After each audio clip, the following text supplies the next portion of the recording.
ഇതാ രാവിലെ എണീറ്റപ്പം കണ്ട കാഴ്ച ഇതാണ്. മാനത്ത് നല്ല മഴക്കാറ്. തലേന്ന് രാത്രി നല്ല മഴ പെയ്തിരുന്നു. കുട്ടികളൊക്കെ അത് അയ്യത്ത് വന്ന് കളിക്കുന്നുണ്ട്. അയ്യോ എന്ന് പറയുന്നത് തിരുവനന്തപുരം ഭാഷയിൽ ചപ്പ് എന്ന അർത്ഥം. നമുക്കിവിടെ എന്ന് പറയുന്നത് പറമ്പെന്നാണ്.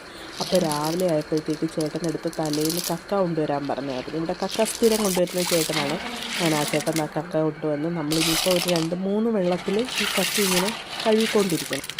ഈ കക്കയെന്ന് പറയുന്നത് ചെളിയിനകത്ത് പുതഞ്ഞിരിക്കുകയല്ലേ, അപ്പോൾ ഇതിൻ്റെ പുറത്തെല്ലാം ചെളിയായിരിക്കും. അങ്ങനെ ചെളിയൊക്കെ നല്ലപോലെ വെള്ളത്തിൽ കഴുകി കളഞ്ഞതിന് ശേഷം അടുപ്പിലോട്ട് വെച്ചേക്കുവാണെങ്കിൽ ഇതിൻ്റെ ഷെല്ലിങ്ങനെ പൊട്ടാൻ വേണ്ടി. അപ്പോഴാണ് മേളിൽ തുണി കഴുകിയിട്ട് അരി ഓർത്തത്. അല്ലെങ്കിൽ ഈ മഴ പെയ്ത് കഴിഞ്ഞ് ശിവാനം അടിച്ച് ആ തുണി ഇത്രയും ഒരു നനവ് വരത്തില്ലേ. അങ്ങനെ മേളിച്ച് നോക്കിയപ്പോൾ ദാണ്ട് ഞങ്ങളുടെ ലിച്ചി എല്ലാം പൂത്ത. ഇത് അപ്പുറത്തെ മാവാണ്, അതിനകത്ത് നല്ല പഴുത്ത മാങ്ങായിട്ട്. ഈ ലിച്ചി എന്ന് പറയുന്നത് മഞ്ഞ കളറിലാണ്. അപ്പം വന്ന് നോക്കിയപ്പോഴത്തേക്ക് അമ്മ ഉള്ളിയൊക്കെ അരിയുന്നുണ്ട്. ദാണ്ട് ഈ കക്ക തുറന്ന് നോക്കിയപ്പോൾ അതിൻ്റെ ഷെല്ലെല്ലാം ഇങ്ങനെ പിളർന്ന് വരുന്നുണ്ട്. എല്ലാം ഒന്നും പിളർന്നിട്ടില്ല, എങ്കിലും കുറച്ചൊക്കെ പിളർന്ന് തുടങ്ങിയിട്ടുണ്ട്. ഇനി ഇത് ഫുള്ള് പിളർന്ന് കഴിഞ്ഞെങ്കിൽ മാത്രമേ നമുക്ക് ഇതിനകത്തുനിന്ന് ഈ കക്ക ഇങ്ങനെ എടുക്കാൻ പറ്റും. കണ്ടോ കക്ക ഇരിക്കുന്നത്.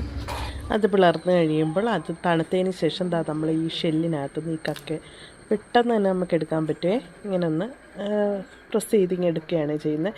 ഇതിൻ്റെ അകം ഒന്നും ചിലയിടത്ത് നമ്മൾ കണ്ടിട്ടുണ്ട് ഇതിൻ്റെ അകം ക്ലീൻ ചെയ്യുന്നത്.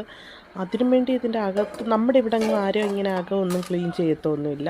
അതിനകത്ത് എന്താ നെയ്യോ എന്തോ മറ്റോ ആണെന്നാണ് പറയുന്നത്. ഇതിന് വലിയ അഴുക്കൊന്നും ഇല്ല കേട്ടോ, കുഞ്ഞു സാധനമല്ലേ. ഇതിൻ്റെ അകത്തും കൂടെ അത് പ്രസ് ചെയ്തിപ്പിച്ച് കളയുമ്പോഴത്തേക്ക് ഒരു റബ്ബർ പോലെ ആവുന്നതേ ഉള്ളൂ. എനിക്കത് വെച്ചിട്ട് വലിയ ടേസ്റ്റായിട്ട് തോന്നുന്നില്ല.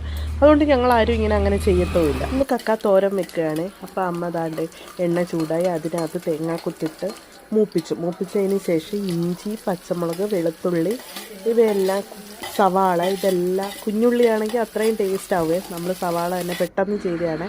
ഒന്ന് വഴറ്റിയതിന് ശേഷം അതിനകത്ത് തേങ്ങയും മഞ്ഞൾപ്പൊടിയും മുളക് പൊടിയും പിന്നെ ഇച്ചിരി ഗരം മസാലയെല്ലാം കൂടെ ചേർത്ത് ഒന്ന് ചതച്ചെടുത്ത് അതിന് ശേഷം കക്കയും ഇട്ടതിന് ശേഷം ദം ചെയ്ത കണക്ക് മൂടി വെച്ചേക്കുവാണ്. ഇനി അതിനകത്തിരുന്ന് വെന്തോളൂ. പിന്നീട് കുറച്ച് കക്കയെടുത്ത് ഫ്രൈ ചെയ്യാനായിട്ട് ഇത് അമ്മാളുവിന് കക്കാത്തോരൻ അത്ര ഇഷ്ടമല്ല. അങ്ങനെ ദാണ്ടേ കുരുമുളക് പൊടിയും ഇച്ചിരി മസാലപ്പൊടിയും മഞ്ഞൾപ്പൊടിയും മുളക് പൊടിയും ഉപ്പും എല്ലാം കൂടെ ചേർത്ത് നല്ലപോലെ മിക്സ് ചെയ്ത് വെച്ചാൽ പിന്നീട് കക്ക ഫ്രൈയും കക്കാത്തോരനും രസമൊക്കെ ആയിട്ട് ഊണ് കഴിച്ചു.